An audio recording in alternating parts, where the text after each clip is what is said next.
Halo semuanya, selamat datang di channel Emperor Key, Super Emperor. Baiklah, kita langsung mulai saja alur ceritanya. Pada sebuah kota Jiangchuan, seseorang mendengar kalau spirit yang dibangkitkan oleh Lin Yan pada hari itu adalah peti mati hitam. Mereka mendengar kalau spiritnya Lin Yan adalah bunga dan rumput. Mereka tidak pernah menyangka jika ada spirit peti mati. Itu benar-benar fenomena yang mengerikan. Bisa dibilang keluarga Lin sekarang benar-benar konyol karena mempunyai seseorang yang memiliki spirit aneh seperti itu. Pada tempat keluarga Wang, kekasihnya Lin Yan ingin membatalkan kontrak pernikahan dengannya. Kekasihnya itu bernama Wang Ling. Wang Ling membatalkan kontrak pernikahan itu disebabkan karena Lin Yan membangkitkan spirit peti rusa. Wang Ling menjadi malu untuk datang ke Master Xing demi menanyakan sebuah dosa. Lin Yan menganggap jika Wang Ling hanya ingin membuatnya kehilangan muka, karena Wang Ling tidak menyebutkan masalah seperti itu dari awal, tapi malah menanyakannya sekarang. Sebelumnya Lin Yan adalah seseorang yang dipandang karena keluarganya, tapi Lin Yan sendiri merupakan seseorang yang tidak berguna. Wang Ling menganggap jika orang yang tidak berguna seperti Lin Yan tidak bisa disimpannya untuk dijadikan sebagai keluarga. Mendengar hal itu, membuat Lin Yan menjadi sangat kesal dan menatap tajam Wang Ling.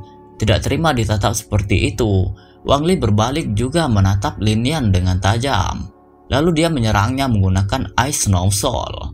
Orang-orang yang melihat pertengkaran itu menganggap jika Wang Ling benar-benar mempunyai spirit Ice Snow Soul. Liu Yan yang berada di dekat Wang Ling mencoba menenangkan Wang Ling. Dia meminta agar Wang Ling melupakan apa yang terjadi. Karena menurutnya, kemarahan Wang Ling tidak layak untuk orang yang tidak berguna seperti Lin Yan. Wang Ling menceritakan kepada Lin Yan bahwa dia akan memasuki Akademi Qian untuk berkultivasi secepatnya. Dan Wang Ling tidak ingin berurusan dengan orang yang tidak berguna seperti Lin Yan. Liu Yan datang ke sana hanya untuk membawa Wang Ling ke Akademi Qian. Dia meminta agar Lin Yan pergi dari sana karena dia tidak akan mengganggunya. Namun Lin Yan bersikeras tidak akan pergi dari sana. Dia menjadi benar-benar kesal terhadap mereka berdua. Kemudian Lin Yan dengan semangat menunjuk mereka dan mengatakan bahwa 3 tahun lagi dia pasti akan pergi ke Akademi Qian untuk menemukan Liu Yan dan dia akan mengalahkannya. Lin Yan menjelaskan jika tidak perlu bagi Wang Ling untuk mengatakan apapun tentang membatalkan pertunangan, karena sebagai gantinya Lin Yan sendiri yang akan memutuskannya. Kemudian Lin Yan pergi dari sana dengan semangat. Wang Ling pun terkejut karena tidak menyangka bahwa Lin Yan berani mengatakan hal seperti itu di depan umum. Akhirnya Lin Yan sampai ke rumahnya di keluarga Lin. Di sana Lin Yan sudah ditunggu oleh ayahnya dan adiknya. Adiknya bernama Su'er. Lin Yan yang melihat mereka berdua menantikannya menjadi sedikit terkejut. Ayahnya langsung menenangkan Lin Yan. Ayahnya tidak peduli apa spirit soul milik Lin Yan. Menurut ayahnya, semua pasti mempunyai alasan, tetapi hanya menunggu seseorang untuk menggunakannya. Dikatakan bahwa di benua Tianwu, meski mereka yang tidak bisa membangkitkan spirit soul-nya, namun ada juga eksistensi super kuat yang hanya mengandalkan kultivasi. Kuncinya adalah keyakinan dan hati yang teguh. Ayahnya berbalik untuk kembali ke dalam rumah. Ayahnya berharap kepada Lin Yan untuk tidak menyerah kepada dirinya, walaupun spirit soul-nya adalah peti mati. Adiknya Lin Yan mengatakan bahwa ayahnya sangat peduli dengan Lin Yan, karena sebelum Lin Yan datang ke rumah, ayahnya terus saja menanyakan tentang cedera yang dialami Lin Yan. Lin Yan mengerti apa yang dikatakan oleh adiknya. Lin Yan memintanya untuk kembali dan beristirahat karena soul spiritnya tidak akan bisa menghentikannya untuk melangkah ke depan. Dia berjanji pasti akan jadi orang yang lebih kuat. Adiknya pun mengikuti apa yang dikatakan oleh Lin Yan. Sementara Lin Yan bergegas menuju ke kamarnya untuk memeriksa soul spirit yang didapatkannya. Dia memulai berkultivasi dengan tenang, sambil memikirkan bahwa dirinya ingin menjadi seorang yang kuat untuk adiknya yang lemah dan ayahnya yang cacat. Maka dia harus menjadi lebih kuat dibandingkan orang lain. Kemudian tiba-tiba peti mati yang dimilikinya muncul. Dia menjadi kebingungan tentang apa yang harus dilakukannya terhadap spirit soul-nya. Gas hitam muncul di sekeliling spirit peti matinya. Lin Yan menjadi penasaran tentang peti mati tersebut. Dia berprasangka mungkin ada sesuatu yang lain di dalam peti mati itu. Kemudian dia membuka peti mati tersebut, dan Lin Yan sedikit berteriak karena efek aura gas hitam dari peti mati itu. Penglihatannya menjadi tertutup karena cahaya yang disebabkan oleh aura peti mati. Dia menjadi penasaran apa yang terjadi saat itu. Perlahan aura dari peti mati itu mulai menghilang, dan Lin Yan bisa melihat kalau ada seseorang perempuan yang berada di dalam spirit peti matinya. Karena terasa aneh, Lin Yan pun langsung menanyakan tentang identitas perempuan tersebut serta kenapa dia bisa berada di dalam jiwanya. Perempuan itu juga merasa kebingungan karena dia tidak tahu tempat dia berada sekarang. Lin Yan pun mengatakan kepadanya bahwa dia sekarang sedang berada di dinasti Feng. Perempuan itu merasa kalau dia terpisah dari tempatnya sebelumnya. Namun perempuan yang keluar dari peti mati itu tidak mempedulikan hal tersebut karena prioritas utamanya sekarang adalah mengembalikan kekuatan jiwanya. Perempuan itu memperkenalkan dirinya kepada Lin Yan bahwa namanya adalah Gong Qiansu, lalu menanyakan nama Lin Yan yang berada di depannya. Lin Yan pun mengenalkan namanya juga. Kemudian dia mengatakan bahwa Gong Qiansu belum menjawab pertanyaan awal darinya. Lin Yan kembali menanyakan kenapa Gong Qiansu bisa berada di jiwanya. Gong Qiansu menjelaskan bahwa selama ini dirinya menyimpan jiwanya di dalam peti mati yang dibangkitkan oleh Lin Yan. Oleh karena itu, saat Lin Yan membangkitkan jiwa peti matinya, maka tentunya Gong Qiansu jelas berada di dalam peti mati tersebut. Lin Yan sedikit tidak percaya jika Gong Qiansu terlahir kembali. Dia mengira Gong Qiansu bercanda dengannya, karena menurut Lin Yan bagaimana bisa jiwa terlahir kembali. Untuk membuat Lin Yan mempercayai omongannya, Gong Qiansu menunjukkan sedikit ingatan tentang masa lalunya kepada Lin Yan. Setelah memperlihatkan sedikit ingatan tentang masa lalunya, Gong Qiansu menjadi sedikit emosi. Gong Qiansu mengatakan kepada Lin Yan apakah dia akan bercanda dengan persatuan berdarahnya itu. Sementara Lin Yan, yang telah melihat ingatan masa lalunya Gong Qiansu, menjadi sangat tertekan. Persatuan berdarah yang dilihatnya seolah-olah memang terjadi di depannya. Gong Qiansu kembali menjelaskan tentang identitasnya kepada Lin Yan, bahwa dia adalah kekuatan terkuat di benua Tianwu. Gong Qiansu adalah master sekte Yuluo Shenzong, dan dia hampir terbunuh oleh serangan diam-diam dari tetua Zongmen. Jadi Gong Qiansu menyelamatkan dirinya di dalam peti hidup dan mati dengan metode samsara. Gong Qiansu meminta Lin Yan agar tidak takut kepadanya, karena jika dia ingin mengakhiri Lin Yan, maka Lin Yan pasti sudah berakhir saat itu juga. Apalagi Lin Yan hanya sedang berada di kultivasi warrior bintang 3. Gong Qiansu mengajak Lin Yan untuk bekerja sama. Dia akan membantu Lin Yan menjadi lebih kuat dengan cepat dan Lin Yan akan membantunya untuk membalas dendam. Jiwa yang dibangkitkan Lin Yan disebut spirit soul yang tidak berguna oleh orang-orang di sekitarnya. Hal itu membuktikan kalau bakatnya sangatlah buruk. Lin Yan berpikir kalau dia tidak akan bisa membantu Gong Qiansu dengan bakatnya yang sangat buruk itu. Gong Qiansu menganggap jika Lin Yan tidak tahu tentang spirit soul peti hidup dan mati yang dibangkitkannya. Meskipun banyak jenis spirit soul, namun ada beberapa variasi yang sangat kuat. Dan dalam masalah ini, ada juga 10 spirit kuno agung. Peti hidup dan mati merupakan salah satu dari ke-10 spirit kuno agung dari zaman lampau.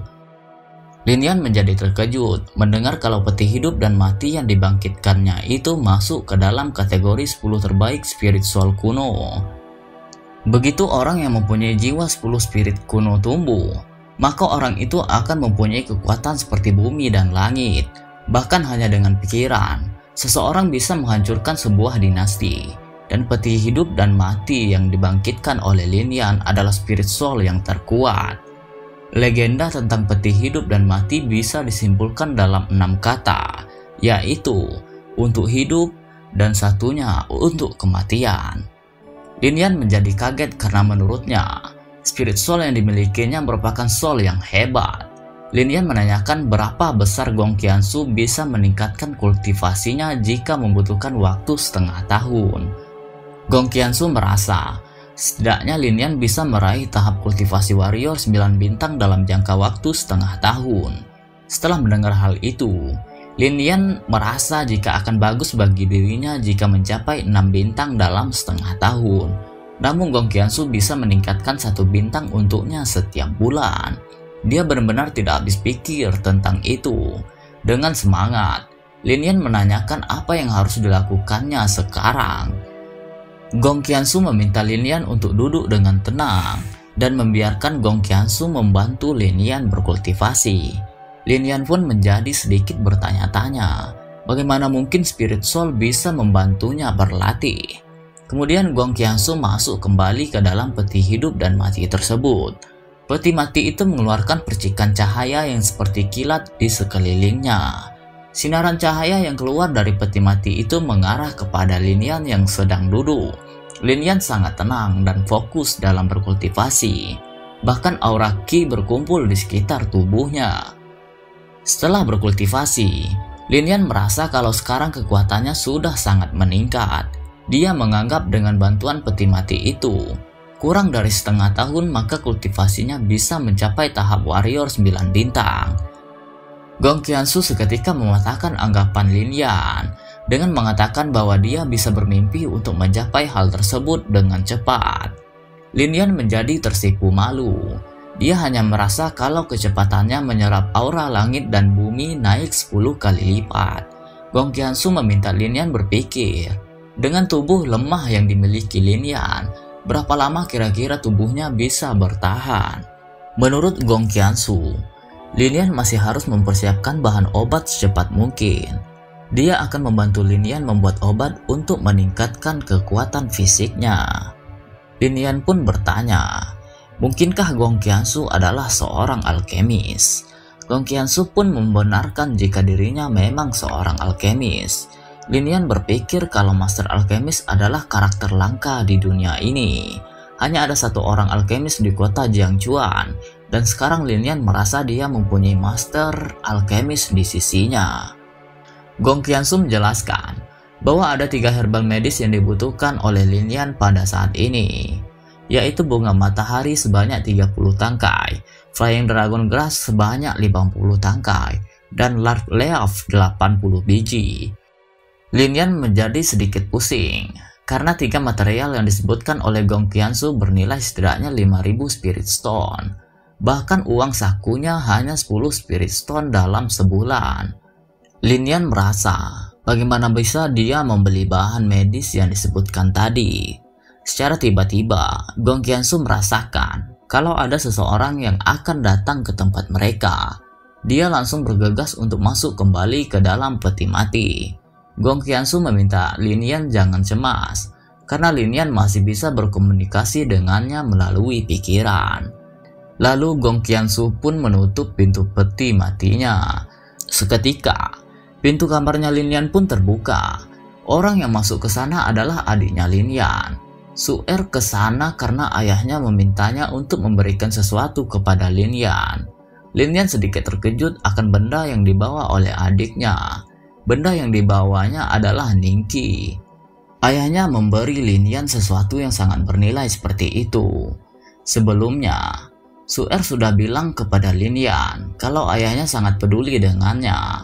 Oleh karena itu, ayahnya memberikan sesuatu yang sangat bernilai kepada Lin Yan untuk mendukung perkembangan kultivasinya. Di tengah keasikan perbincangan mereka berdua, tiba-tiba ada seseorang yang masuk dan menyela pembicaraan mereka. Orang itu adalah Lin Tian. Lin Tian menganggap bahwa Lin Yan cuma orang yang tidak berguna. Bagaimana bisa Lin Yan layak mendapatkan obat yang bernilai seperti itu? Mereka berdua terkejut melihat kedatangan Lin Tian dengan tiba-tiba ke dalam kamar. Su-er meminta Lin Tian untuk pergi dari sana dan memintanya agar jangan berani menggertak Lin Yan. Lin Tian pun tertawa mendengar hal itu. Menurut Lin Yan memang seorang yang pengecut, karena selalu dilindungi oleh wanita. Lin Yan pun menjadi emosi dengan perkataan Lin Tian. Dia kemudian berdiri. Dengan semangat, Lin Yan mengatakan kalau Lin Tian ingin bertarung maka dia akan menemaninya. Lin Tian tidak menyangka kalau dia akan bertarung dengan spirit soul yang tidak berguna miliknya Lin Yan. Kemudian dengan segera, Lin Tian memperlihatkan spirit soul-nya kepada Lin Yan. Spirit soul Lin Tian seperti seekor kalajengking. Lin Yan yang melihat spirit soul-nya Lin Tian hanya berpikir bahwa itu bukan apa-apa dibandingkan spirit soul-nya. Kemudian dia mengeluarkan spirit soul miliknya. Dengan secara mengejutkan, Lin Tian langsung merasa tertekan akibat spirit soul peti mati milik Lin Yan. Bahkan spirit soul kalajengkingnya menjadi ketakutan di hadapan peti mati tersebut. Lin Yan pun bersiap untuk melancarkan serangan dengan pukulannya ke arah Lin Tian. Dalam satu pukulan, Lin Tian pun dikalahkan oleh Lin Yan. Lin Tian terhempas keluar cukup jauh dari kamar. Su Er cukup terkejut melihat Lin Yan mampu mengalahkan Lin Tian dengan mudah. Lin Yan dengan ceria mengatakan kepada adiknya bahwa sebelumnya dia sudah berjanji akan menjadi lebih kuat. Setelah adiknya keluar dari kamar, Lin Yan pun segera memakan obat Ningki yang diberikan oleh ayahnya. Dia kemudian memulai berkultivasi kembali. Setelah level kultivasinya mencapai tahap bintang 5 warrior, maka dia berencana pergi ke Gunung Demon Beast. Lin Yan ke sana ingin memburu beast agar bisa mendapatkan inti beast untuk dijualnya, supaya dia bisa membeli bahan medis yang diinginkan oleh Gong Qiansu. Gong Qiansu mengingatkan Lin Yan kalau di Gunung Demon Beast kesempatannya menemukan bahan medis tidaklah rendah. Hingga sampai pada malam hari, Lin Yan masih berfokus berkultivasi meningkatkan kekuatannya. Setelah berkultivasi, dia langsung saja pergi ke Gunung Demon Beast. Dia merasakan ada sesuatu yang berdesir di sekitar itu. Lin Yan dengan segera bergegas kepada arah desiran yang dirasakannya, hingga dia tiba-tiba langsung berhenti di suatu tempat dengan kesenangan. Lin Yan bertemu dengan harimau Fire Cloud di Gunung Demon Beast tersebut. Dia berhadapan satu sama lain dengan harimau itu. Lin Yan berpikir kalau harimau tipe itu mempunyai kekuatan yang sama dengan kultivator level warrior bintang 6. Lin Yan pun menjadi ragu dengan kekuatannya. Akankah dia bisa melawan harimau tersebut? Gong Qiansu memberitahukannya bahwa jangan harap dia akan membantu Lin Yan, karena semuanya tergantung pada kekuatannya Lin Yan.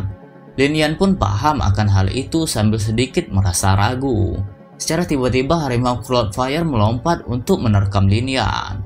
Dengan segera Lin Yan mengumpulkan energi Qi yang ada di sekitarnya. Dia juga bersiap untuk menyerang harimau itu dengan pukulannya. Lalu dia mengarahkan pukulannya kepada harimau itu yang menerkamnya. Lin Yan sedikit termundur dari jaraknya berdiri. Begitupun harimau Cloudfire. Tangannya Lin Yan sedikit tergores oleh luka. Dia merasa bahwa bis harimau Cloudfire sangatlah kuat. Kemudian Lin Yan menggunakan Spirit Soul peti matinya. Dia langsung saja menyerang harimau itu dengan aura hitam soul peti matinya. Aura hitam itu menyerang dengan menggunakan bentuk tangan. Harimau tersebut sedikit terkejut melihat aura Qi yang mengarah kepadanya. Aura hitam mencengkeram harimau itu dengan mudahnya, hingga membuat harimau tersebut sedikit berteriak kesakitan. Kemudian menjatuhkan harimau tersebut ke tanah. Lin Yan merasa bahwa inilah saatnya dia menyerang balik ke harimau tersebut. Lin Yan kemudian melompat ke atas harimau itu untuk menyerangnya. Dia melancarkan sebuah pukulan yang bertubi-tubi kepada harimau itu. Hingga pada akhirnya, harimau itu kalah dari Lin Yan. Harimau tersebut berdarah dan juga babak belur akibat serangan Lin Yan. Akhirnya, pertarungannya dengan harimau Fire Cloud selesai. Setelah cukup lama bertarung dengan harimau Fire Cloud, Lin Yan merasa cukup kelelahan. Gong Qiansu menganggap kalau Lin Yan mempunyai sedikit pengalaman bertarung, karena jika tidak, meski Lin Yan hanya mempunyai kekuatan warrior bintang 5, maka dia pasti bisa membunuh harimau itu dengan satu serangan. Lin Yan meminta maaf kepada Gong Qiansu, karena itu pertama kalinya dia bertarung dengan seekor beast dan dia berjanji akan lebih baik dalam bertarung di masa depan. Gong Qiansu meminta Lin Yan untuk melihat jika ada inti beast pada harimau Fire Cloud. Lin Yan pun menemukan inti beast harimau Fire Cloud. Dia merasa sangat beruntung, karena itu adalah inti beast pertama yang dia punya. Jika Gong Qiansu berada di peti mati, Bisakah dia menggunakan peti matinya sebagai senjata saat bertarung? Lin Yan menanyakan hal itu karena penasaran. Karena selama ini rumah Gong Qiansu bisa diibaratkan peti mati itu sendiri.